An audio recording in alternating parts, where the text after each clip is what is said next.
अस्सलाम वालेकुम, कैसे आप लोग? खैरियत? तो welcome back to the new lecture class 10th chapter number 1 oscillation, vibratory motion, oscillatory motion या ऑसिलेशन। इसी पिछले लेक्चर्स में हमने vibratory motion, oscillation, oscillatory motion, periodic motion, SHM और motion of simple pendulum explain की थी। इन वीडियोस में, इन lectures में हमारा मेन कंसेप्ट था कि पीरियोडिक मोशन क्या है, वाइब्रेटरी मोशन क्या है, और वाइब्रेटरी मोशन का जो स्पेशल टाइप मोशन है, जो स्पेशल केस है, वो था एसएचएम। क्या था? Simple harmonic motion. Simple harmonic motion कौन सा मोशन था? हमने कहा था वो मोशन जिसमें एक्सेलरेशन, क्या एक्सेलरेशन डिस्प्लेसमेंट के डायरेक्टली प्रोपोर्शनल हो। यानी अगर x ज्यादा तो a ज्यादा, x कम तो a कम, where minus sign shows its direction. ये था हमारा मेन कंसेप्ट, मेन टॉपिक और मेन फोकस। हम किस पर कर रहे थे? एसएचएम पर। फिर एसएचएम को प्रूव करने के लिए हमने mass attach to SHM system ली थी।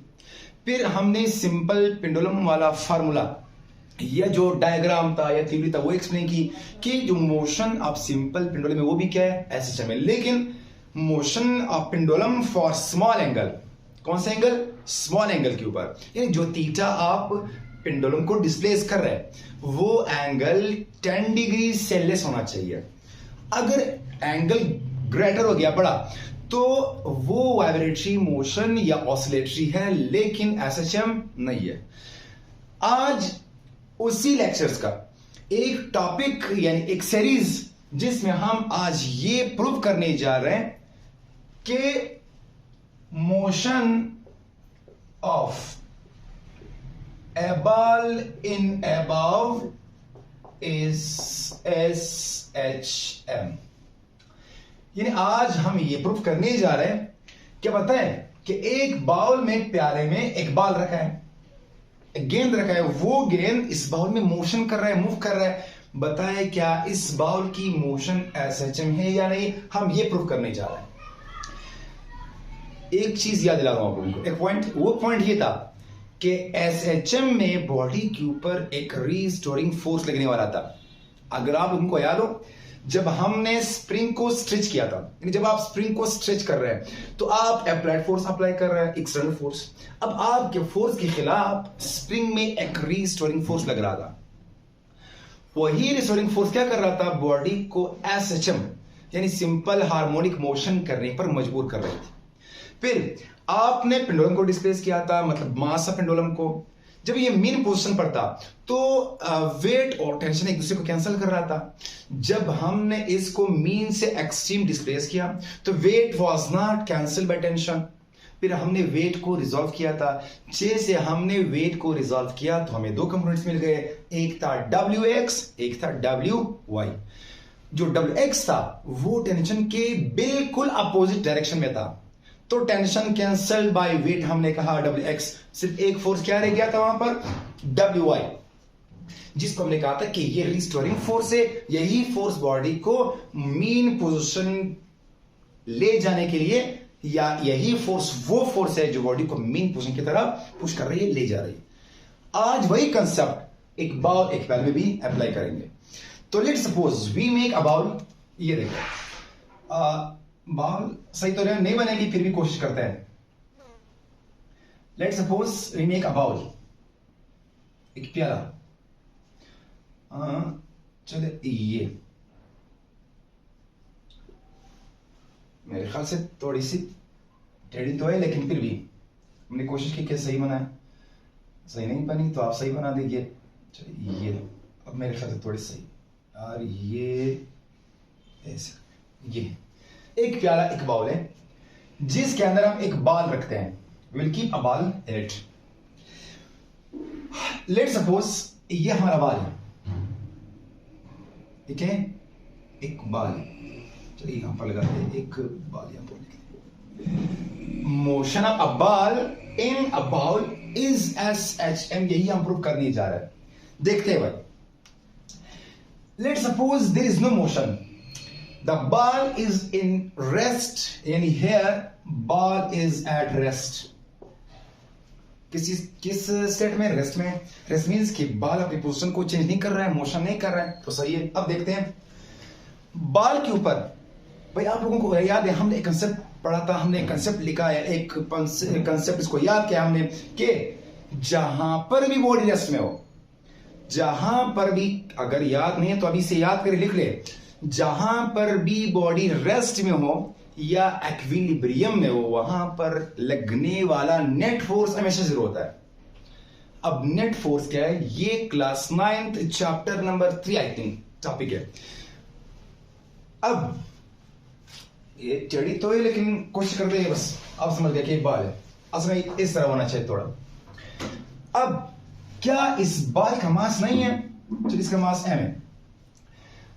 अब ये तो ग्रेविटेशनल फील्ड के अंदर है, तो क्या इस बाल की जो वेट है वो नीचे की तरफ नहीं लग रहा है?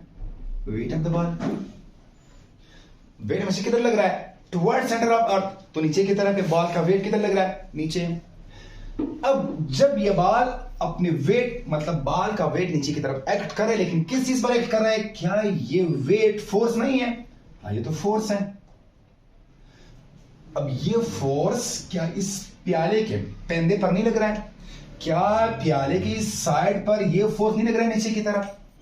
लग तो रहा है, ये देखें। अब क्या करेगा? पहला प्याला इस वेट के खिलाफ अपवर्ड डायरेक्शन में एक फोर्स लगाएगी, जिसको हम नॉर्मल रिएक्शन आर या एन बोलते हैं। भाई लेट सपोज ये मार्कर मेरे हाथ पर मैं रखता हूं। अब मार्कर का जो वेट है वो नीचे की तरफ एक्ट कर रहा है वेट। अब ये फोर्स मेरे हाथ के ऊपर लग रहा है as action, Newton's third law.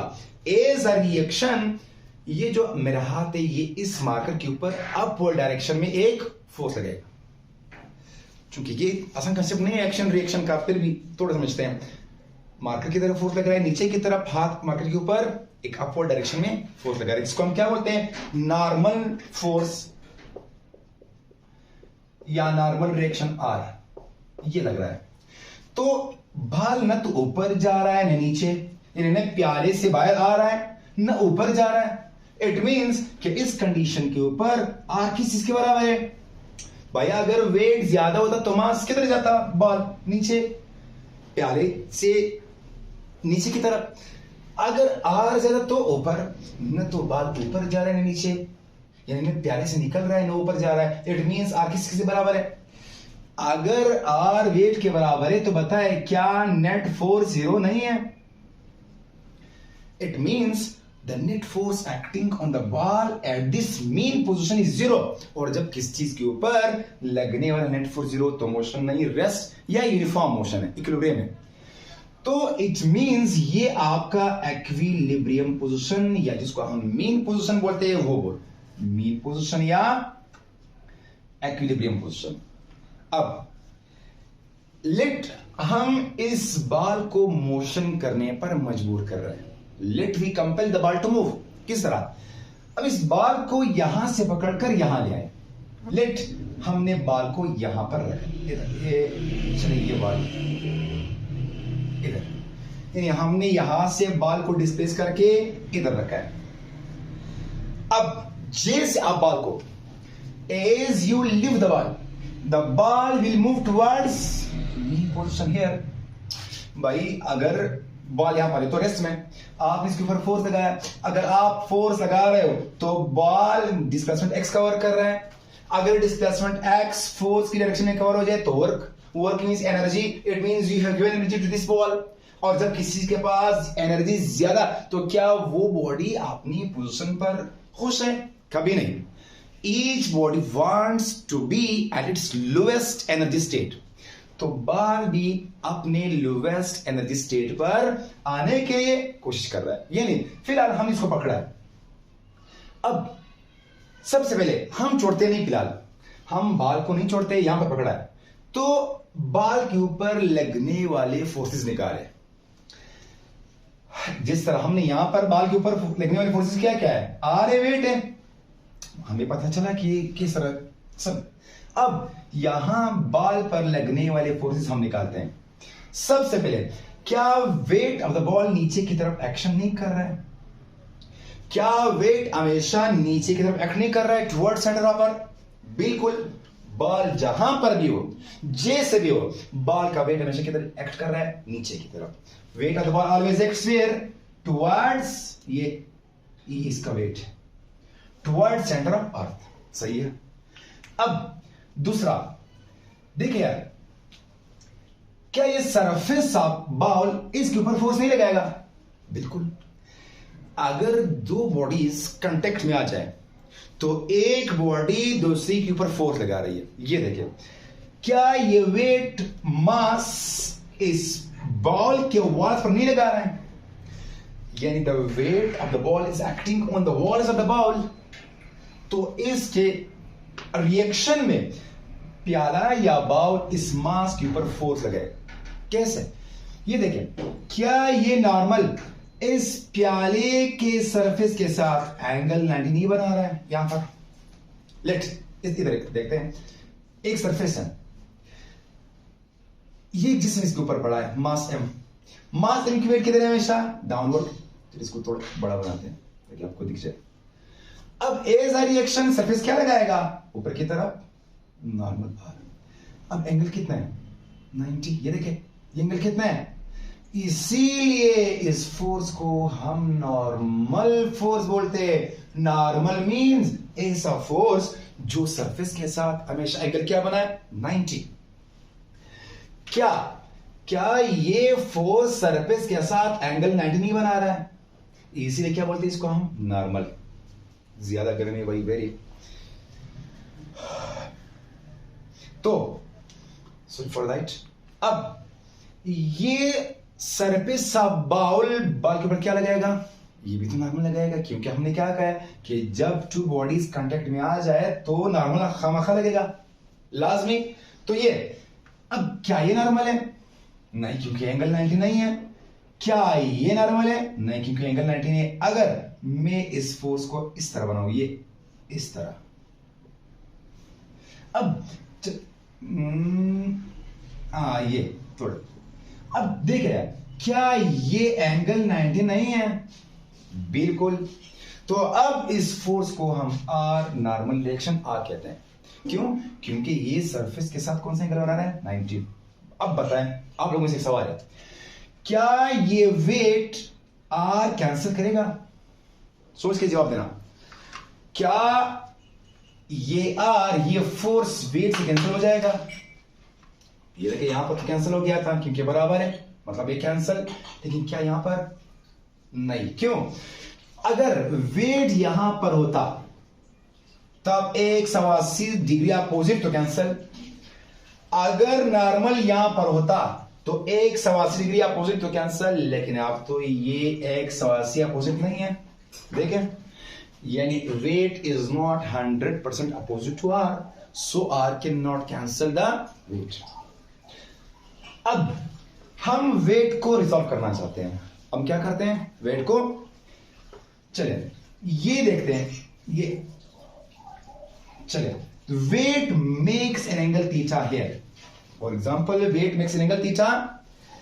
अब जब हम वेट को रिजॉल्व करें तो हमारे पास यहां एक कंपोनेंट मिलेगा WX, क्या मिलेगा? और एक कंपोनेंट यहां पर मिलेगा WY, क्या मिलेगा?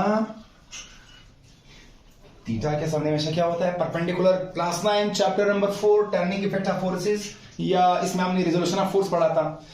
अब हमने क्या किया? हमने वेट को अपने कंपोनेंट्स में रिजॉल्व किए। एक मिला WX, एक मिला, अब WX किधर लग रहा है? इस तरफ। WY किधर लग रहा है? उस तरफ। अब ये देखिए यार, बताए WY किस चीज के ऊपर लगा रहा है?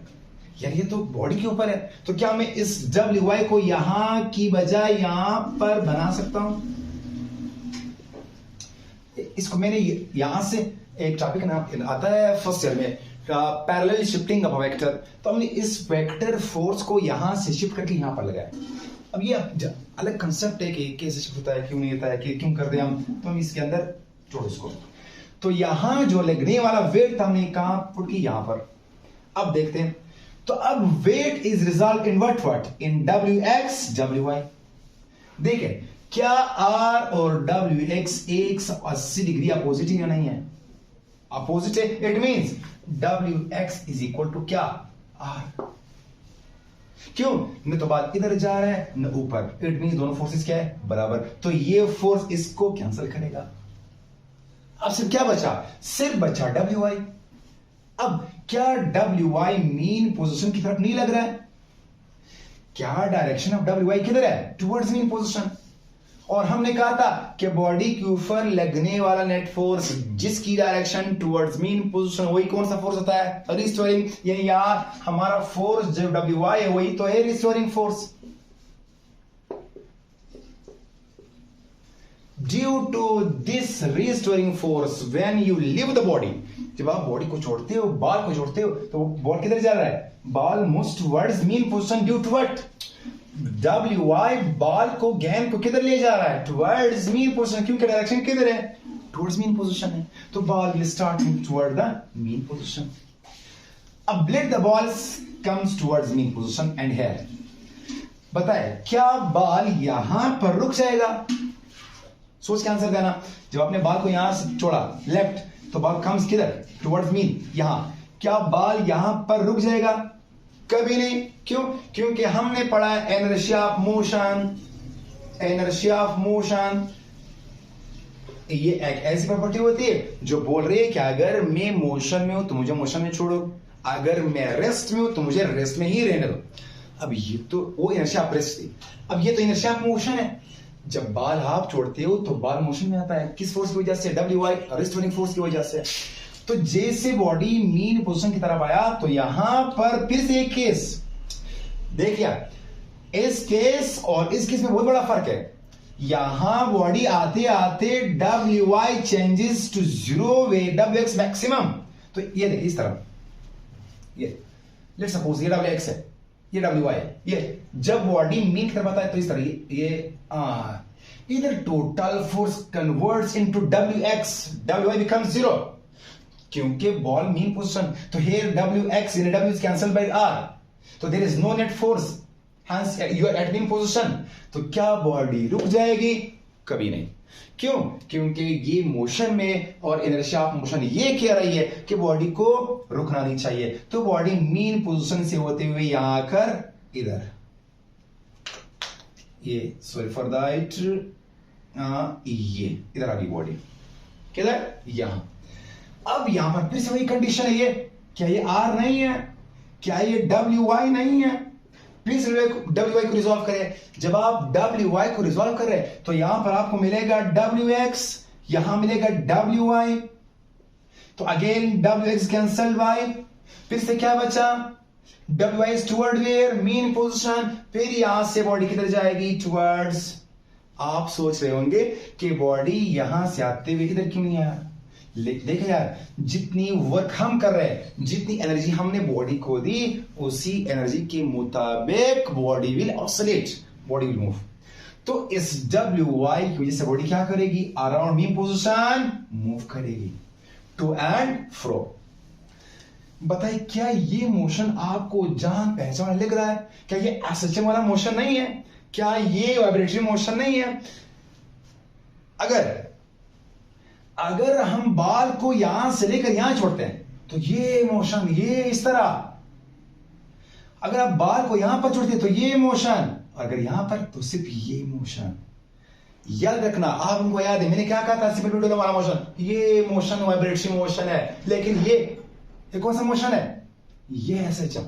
तो बाल के अंदर एक्चुअली किताब ने तो डायग्राम बनाया है। किताब ने बाल को यहां से छोड़कर ये मोशन क्या है? ये तो वाइब्रेटरी मोशन है, एसएचएम नहीं है। क्योंकि हमने कहा था कि एसएचएम में बाल को स्ट्रेट लाइनर मोशन करना है। तो जितनी पॉसिबिलिटी हो कि बाल मीन के नजदीक हो तब लाइनर मोशन है, तो एसएचएम है। दिस मोशन शोज दैट कि motion of ball in a bowl is SHM. क्या ये? एसएचएम है। Hence, we have proved that yes, motion of ball in a ball is क्योंकि बॉडी मीन पोजीशन के around इधर इधर घूम रही है, मीन पोजीशन। आई होप समझ आ गया होगा। ये था हमारा आज का lecture about motion of bowl in a bowl. Very गर्मी, वेरी हॉट, शायद डायग्राम थोड़ा ऐसे है लेकिन फिर भी। तो नेक्स्ट टॉपिक तक, नेक्स्ट लेक्चर तक, अल्लाह हाफिज। आपने दुआओं में याद रखना।